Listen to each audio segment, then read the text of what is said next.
just because you do a lot of talk. RJR's Hotline with Clive Mullings. We're not just talk, we're substance. Okay, welcome back. And of course, you know, we have with us the National Consumers League. And of course, joining us is Vice President Mr. Michael Diamond. And of course, the past President Mr. Trevor Simons. Gentlemen, welcome indeed. Thank you again for having us, sir. Indeed, a pleasure. Let me start off with water. Some would argue the lack of it. Oh. But you know, we need water, yes? But water. The hurricane season is back too. Oh, yes. Can we get water without a hurricane? That's a high situation. We hope that we get the water without the breeze, you know. Yes. The breeze is our problem, not the water. Well, sometimes the water because some people get flooded out. True. Because they're building the wrong places in the first instance. Yes. And although government tell them don't build in this area, they still go and do it. Yes, and of course our waterways and what have you. Sometimes nature takes back its waterways because the fact that for 100 years no water, it was a dry riverbed. Yeah. But one day it will come back. There you go. So one of the builders must do is to find out from the old people what has been the history of that place. Yes. You'll be surprised to know what the common man can tell you. That is true. The words of persons have been there for years. Oh, years, yes. One of the things with the rain, however, is, you know, that's when you say, oh my goodness, we have leaks. Oh, yes. Yeah, so a lot of challenges can come there. So what do you think we ought to be doing, though, during the hurricane season, since it's officially started? Now, the first and foremost, we need to check our house, you know, from foundation to the roof. Yes. To see if the roofs are leaking or how badly they are leaking and, you know, whether the foundation is firm, whether the walls are firm, you know, how your windows, what the windows look like. Yes. And sort of thing like that. Are there any trees around your house that could pose a danger? Oh, yes. In case of wind, you know, probably trim them back. And of course, you start putting away some food, a little food that can, you know, stay for the hurricane. Like tin foods and, you know, that you're going to, if you have to be without power, and you can refrigerate the chicken and these sort of things, you can go back to the old bully beef. But you know, sometimes I hear this ever so often, but you also have to have a good dose of discipline, because when the food is there, you know. You're tempted. You do, yeah. That's why you have to hide it away from, you know, hide it away from yourself. From yourself. That's so true. Yes. But it's very important. Yes, very important. Yes.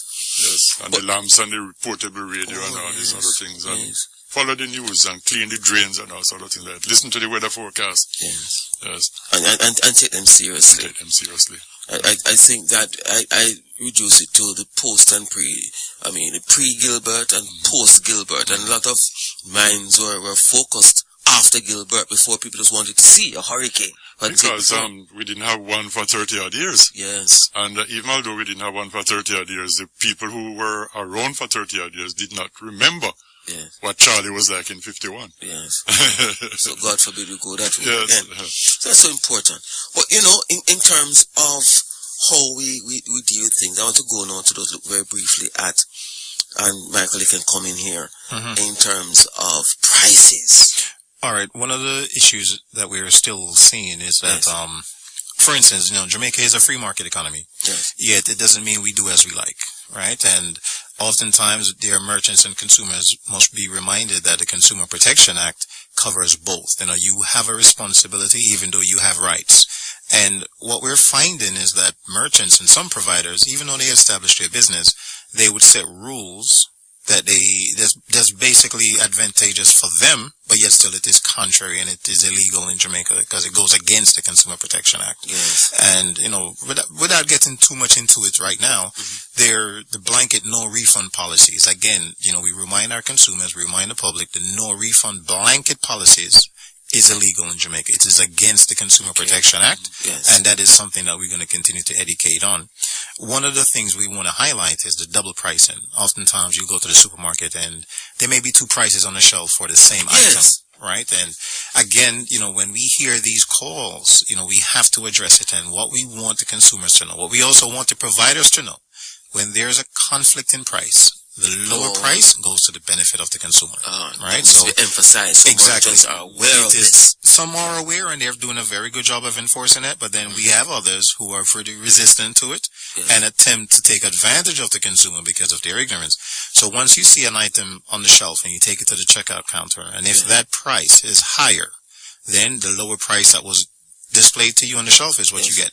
If the shelf price is higher and the checkout price is lower, again, the lower price goes to the benefit of the consumer, right? So we just wanted to make that perfectly clear because, again, the law is not just simply here to protect the consumers. They're also here to protect the merchants. Yes. All right? So we want to make sure that education on these things are very important. And it's very important that you mention this as well, because some persons may get into the business or be merchants and what have you and believe that they have the right to those because it's their goods that they are selling. It's their goods. They can set the rules. It's their business. There is a law that governs these things. When we do our investigations or we attempt to rectify a complaint, oftentimes we do get that, where the merchants would say, well, it's my business, I can set my rules.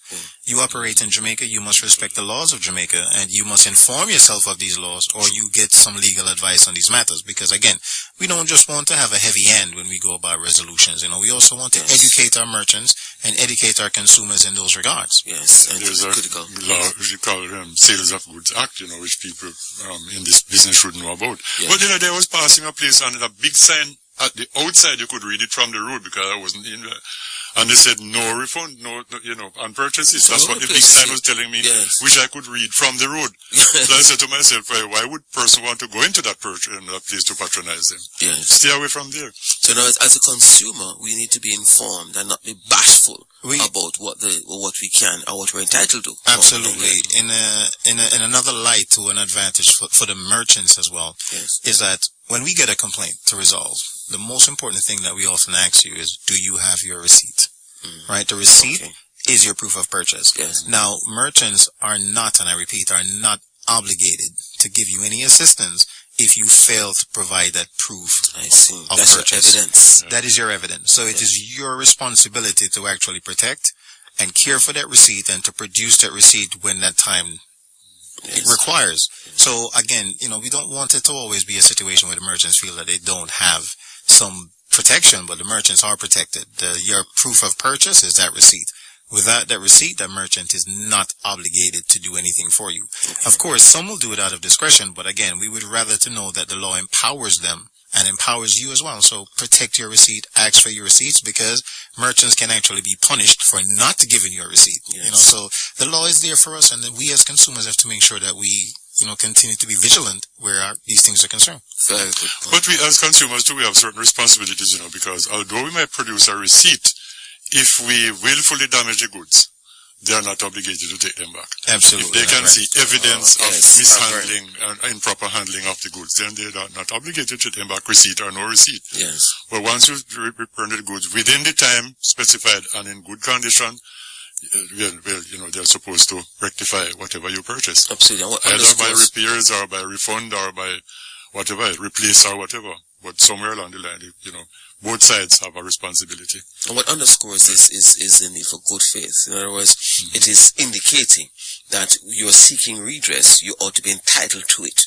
If you can't prove entitlement, then you can't turn around and cry foul. Absolutely. Yes. Absolutely. And I just want to remind our listeners that the National Consumers League represents all consumers. And, we're located at 29 Beechwood Avenue.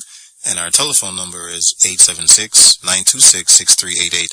So you do not hesitate to contact us, either to help assistance with filing your complaints or to seek redress or even just to get information. We're here to assist you, the consumers, because again, with everything that is happening right now, consumer protection must not be hidden in this conversation. We have to be very on point with this because again, you are your first line of defense, so what we consume, where we buy, how we go about these things, everything comes down to you and knowing, so knowing is half the battle and the rest is up to us. So true. But you also live in an era, and just to switch gears a bit, where, to discern what is fake from what is real seems to be a challenge. It is a challenge. It's not just in terms of media, news, and what have you, but overall, as the expanse of connectivity takes place and the flow of services and money increases, we also have the risks, the downside of it all. Real quick, what I want to as press is in that sense is, again, you're absolutely correct. And one of the things that we continue to remind individuals about is guarding your PIN. Guarding your PIN. Your PIN for your card, your debit card, credit card is so important because why? These financial institutions are very reluctant to address issues regarding the use of that PIN or the use of that debit card. So we remind our consumers that guard your PIN. You have to guard it so importantly because they often say it is your responsibility. So any fraud or scamming that occur, which seem to be because of that misuse of the PIN, Yes. you will be basically held accountable for that, even when it's not your fault. Yes. So you protect your PIN. Okay. Not only that, but for example, I say fake insurance cover notes and policies. Yes. When you are, there are a lot of vehicles operating on the road under this. The insurance policies are not genuine, and the cover note, for example. And from time to time, you see companies advertising that cover note such and such has been stolen. But with how printing is these days, the technology has increased so much that you can hardly tell the genuine from the fake. Yes. So we're urging consumers, don't buy from any backdoor dealer. If you have to insure your motor vehicle, go straight into the office of a reputable company. Okay. To prevent yourself from, getting into trouble later on, because if you get into an accident and the companies that you're insured with find out that your policy was not real, then you're going to be in trouble. Yes. And if you drive a little old car and you hit a expensive car outside, you could be in serious trouble. And not only that, if Yes. you hit someone else, Or hit injured someone. or killed, Right. it's a very serious matter. Could be So in serious persons trouble. must be honest and stop doing the nonsense about these fake policies that they have going around. Yeah, because they might be cheaper, and the police might not, know at a glance that this thing is fake. You might get away with it, but maybe there comes a time when you get into trouble and you can't get out of it. Yes. And of course, there are rental agencies and employment agencies. These days we see a lot of people, because of the shortage of jobs and the need to get a job, Yes. especially young people, go to an employment agency, and I say employment in quotation marks, Yes. and they go and they get something, they say, all right, go to such and such a place for a job, or go to such a place and there's a building there, a room there, apartment they're renting. And when you go there, you find that the place doesn't exist. And you come back and you don't get back your money. Yes. Especially if you pay some money up front, for the finder's fees. You go to a gas station, they send you there. Because that's what they said, on the thing. And you go to a vacant lot which has no building, or a lot which don't exist at all. Yes. And when you come back, you might not find the building there at all that you had gone to. They gone somewhere else. They move on. And I recall just recently, some people were given some fake employment agencies, things abroad. Yes. And when they went there to take a bus and go, they find out everybody, the people who were selling them the jobs were not there at all. They're gone. They move away. Well, we have to end it there because we're at the end, but it's so very important to be on our guard and be honest in our dealings, and that we were far away.